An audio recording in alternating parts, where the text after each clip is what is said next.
Welcome back to The Old News with Mackenzie. This week we're going to talk about John C. Fremont. Just like last week, except we're going to talk about his second exploration into the West.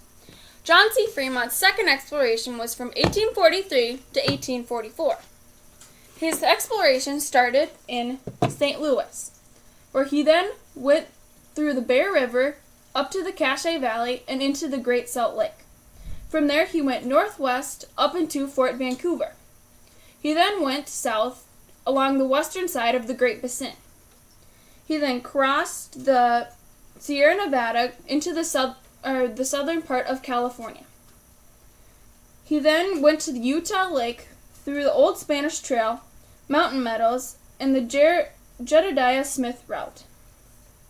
He was guided by mountain men, who turned him east through the Spanish Fork Canyon, but him and his crew stopped at Fort Robidoux and Fort Davy Crockett, before later turning back and going back to St. Louis.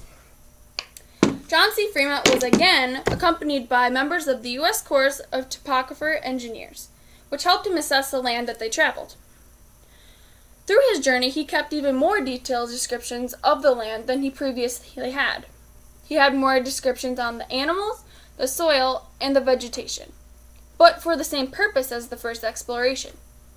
His purpose being that he wanted to describe the land that people would later want to settle.